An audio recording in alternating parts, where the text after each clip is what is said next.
Kasi yung practice nung araw, no? Alam niyo, nung ako'y nag-aaral sa elementary, 19 ano, 1972, Marcelo. Yan eh, elementary ako, 73, 74, no?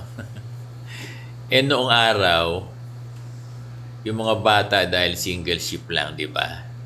Pinauwi tayo ng alas 12. Tapos pinababalik tayo ng 1 p.m. Wala nang ganyan dapat. Hindi na practice. Delikado yan. Pag ang bata pinauwi niya ng alas 12, di ba? Bawal na yan eh. Palalabasin mo. Eh kung madisgrasya yan, masaksak sa labas yan, tapos pababalikin nyo ng 1 p.m., wala nang ganyan. Nung araw yan, nung panahon natin. Eh ngayon risky na. Hindi sila pwedeng pauwiin ng ng school. Tapos pabalikin ng 1 p.m. Hindi, dapat yan yung mga bata pinagbabaon na lang kung hindi kayang bumili sa school canteen. Napakadelikado kung yung mga bata pinapauwi nyo ng 12 at pababalikin nyo ng 1. At yung mga guro ay pinagbi-break nyo rin ng 12 to 1. Diba? Dahil kung halimbawa man na i-employ mo yan yung 12 to 1 na break sa eskwelahan, halimbawa lang, napakahabang oras niyan ng break ng mga bata. And then nagsaksakan, nagsuntukan yan. Di ba? Walang ganyang break sa eskwelahan na 12 to 1. Kasi kung pagbibreakin mo yung mga teacher ng 12 to 1, eh di mga bata rin magbe-break din sila ng 12 to 1. Ganun ang logic. Pag nag-break ang guro ng 12 to 1, eh di yung mga bata rin 12 to 1, wala magmamonitor, break din nila, eh di nagsaksakan nga yan. Nagsuntukan yan. Napakadelikado niyan. Kaya ang break lang ay 30 minutes. Wala lang, hindi na dapat ganyan yung panahon ngayon. Kasi dapat pwede nang magbaon yung mga guro kung walang pambili sa kantin.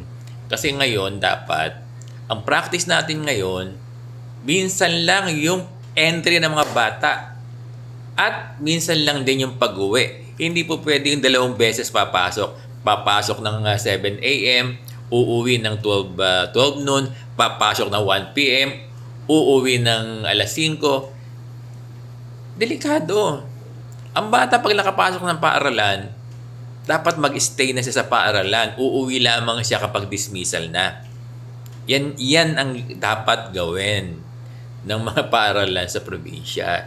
Dito sa amin sa NCR, no. Bagay sa ibang mga division eh. Kaya lang sinasabi kasi ng mga guro na ganun daw, pinapauwi daw yung mga bata. Hindi ba kayo natatakot? O paano kung masagasaan niya, pinauwi niya alas 12, pababalikin niyo ng alauna. E di nangamatay ang mga bata niyo. Na-realize ba yan?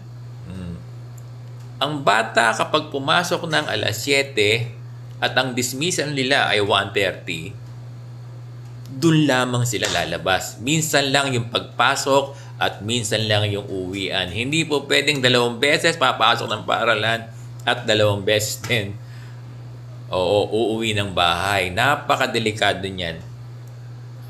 Di ba? Dito sa amin hindi pwedeng gawin 'yan. Baka mamaya disgrasya na yung mga bata namin na ubos.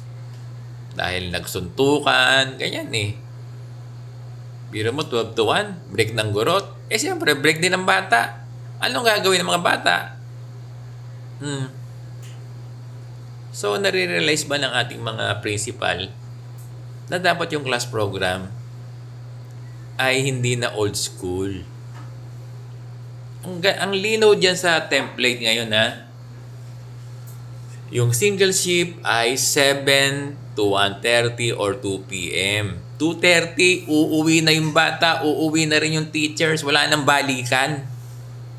Kung 2 shift naman kayo, di ba? Sinabi ko na, meron akong sample. Sa amin kasi, papasok ng alas 6, yung per shift, uuwi ng 12:30. Di ba? Minsan lang yung pasok ng guro at ng bata, alas 6. Uuwi sila ng 12:30. Yung mga per shift, lahat sila. Yung mga bata kasi uwi ng 12. Yung mga teacher uwi ng 12:30, yun ang ibig sabihin, no? Ngayon, sa second shift, mag-start ng klase ng 1 p.m. Uuwi yung bata ng 7 p.m. Yung mga guro uuwi ng 7:30. That's fair. Di ba? Hindi yung pinag-stay yung yung mga guro, pinag-stay nyo ng 12 oras. Di ba? Minsan nagiging papasok ng biro mo, alis ng bahay, sabi ng mga guro, maalis daw sila 4 a.m. Oh, mag-e-entry sa school ng mga 7 a.m. o 6 a.m. yata, nandun na raw kasi ayaw nilang traffic. Tapos palalabasin ng 5:30 yung mga guro. Magta-travel, darating sa bahay 9 p.m., 8 p.m. Ilang oras yan? 14 hours? Diba? Nakakalungkot yung mga guro natin na ganyan ang sinasabit. Sa amin hindi ganyan. Hindi ganyan dito sa NCR. At yung alam ko yung mga karatig division, hindi ganyan. Hindi ganyan. Kasi yung mga guro na mga ibang region eh. Malalayong region na eh. So, naintindihan po ba?